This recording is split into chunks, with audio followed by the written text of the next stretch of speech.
Continuamos en UPAO Noticias, siempre en vivo, son las 5:23.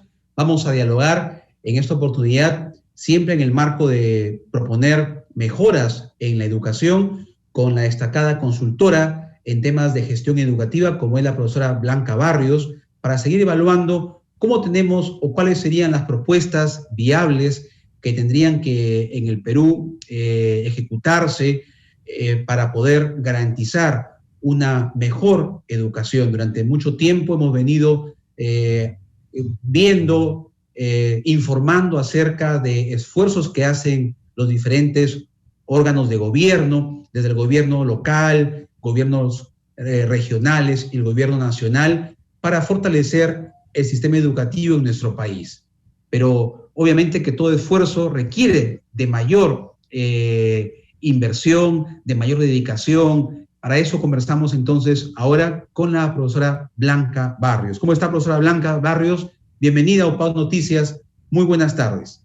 Buenas tardes para todos en esta coyuntura que estamos viviendo y esperando lo mejor para el sector educación y para todos los sectores.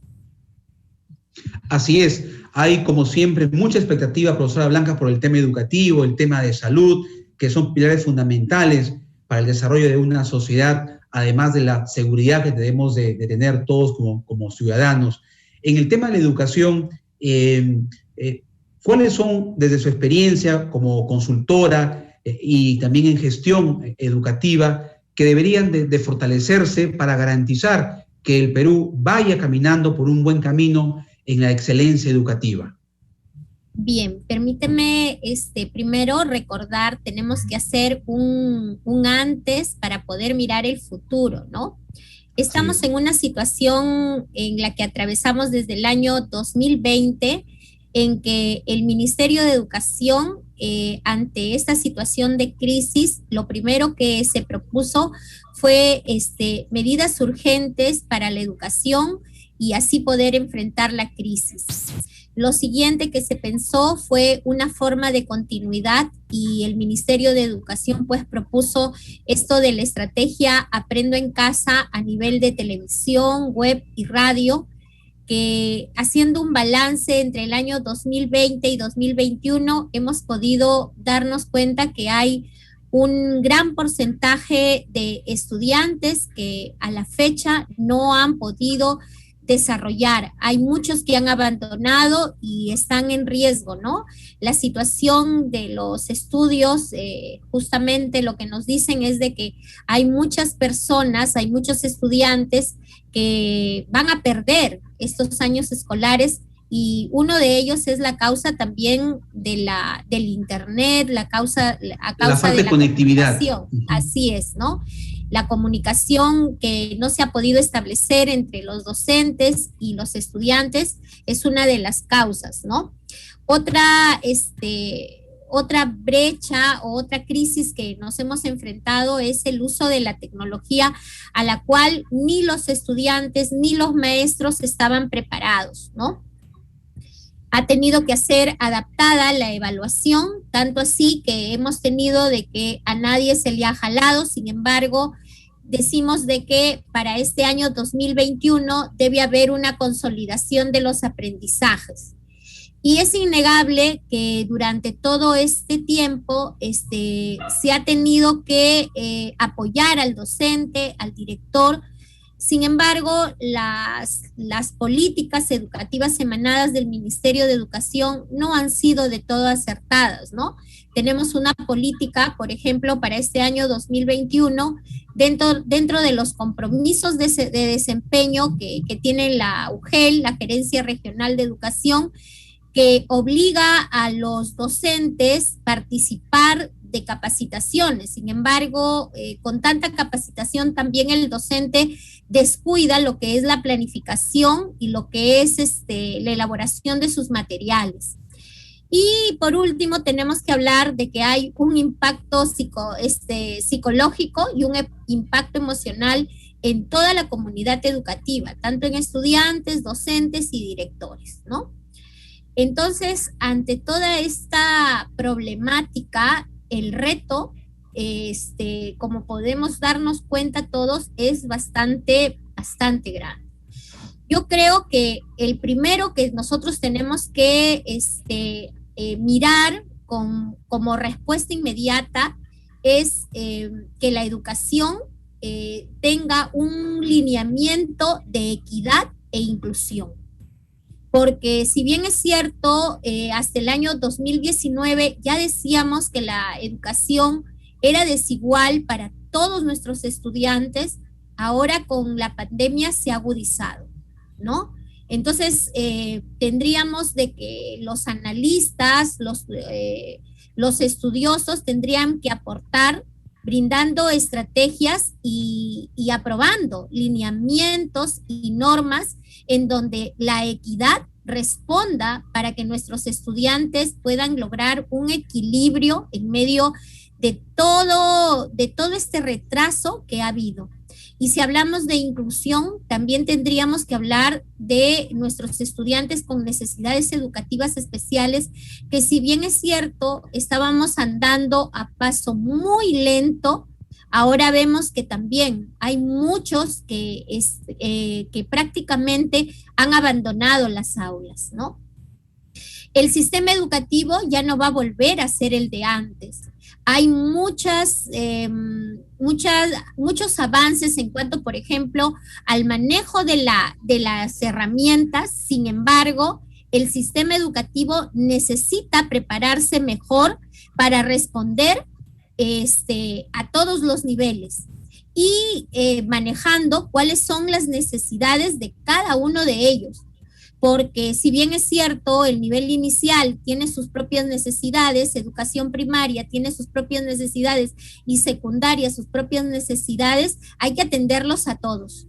Y no los podemos alinear a todos como si estuviéramos estandarizando.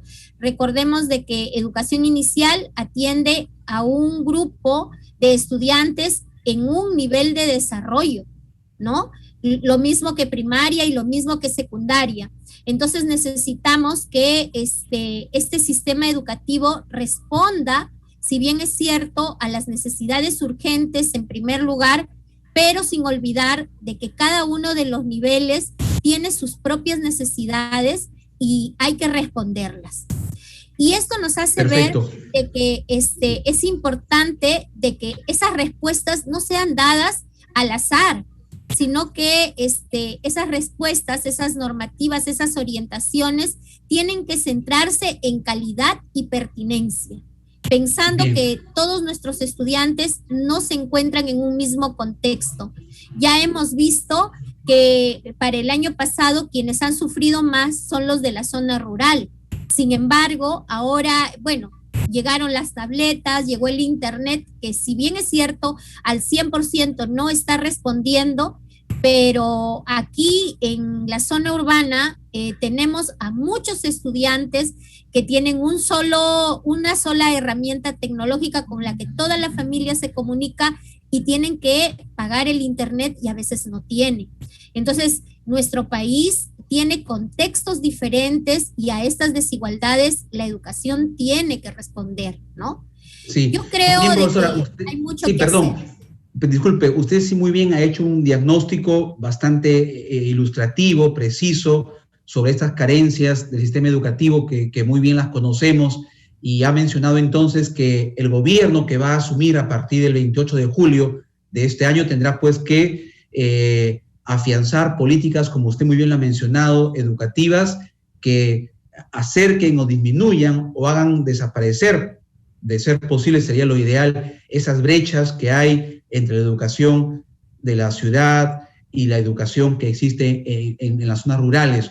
Y un ejemplo lo vemos en el día a día, profesora, cuando sabemos, antes de esta pandemia, y era un tema que todos lo conocemos, no es algo novedoso, que muchos profesores de la costa tienen que llegar hasta lugares muy lejanos de la sierra para poder dictar clases, y tienen pues muchas veces que viajar todo un día o 2 días de viaje, y ya no se convierten en 5 días útiles para que el alumno aprenda, sino en 3 días, porque mientras que el profesor llega, se instala y está en esas idas y venidas, pues los chicos poco pueden aprender en condiciones de difícil acceso por nuestra geografía también, que es tan diversa.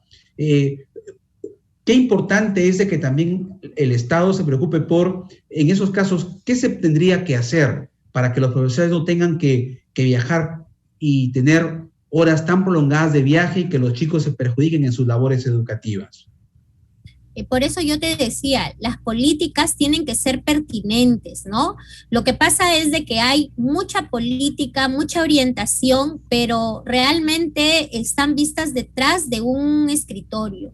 A mí me parece de que se tendrían que, en este momento, que yo te hacía un paralelo el antes, cómo estuvimos, cómo respondimos, pero si bien es cierto, este es un momento también de transición. Va a ser un momento de transición no solamente del gobierno, sino un momento de transición en el sentido de que tenemos que ir retornando a las aulas y no va a ser en lo mismo que era al salir de las aulas. Entonces, yo creo que el gobierno que ingrese tiene que aperturar mesas de diálogo en donde se escuchen a todas las partes y se puedan tender puentes.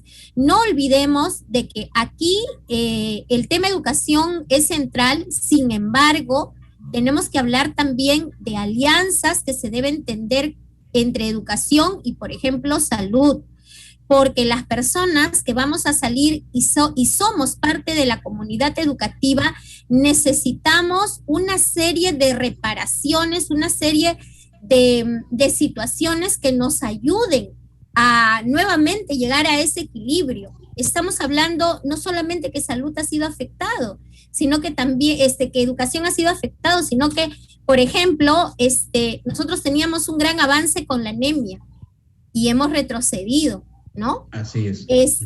Por otro lado, esta situación de confinamiento nos va a hacer salir en una situación emocional, en una situación psicológica, y hablo de toda la comunidad, no hablo solamente de los estudiantes, que van a merecerse, que van a merecer una atención especializada.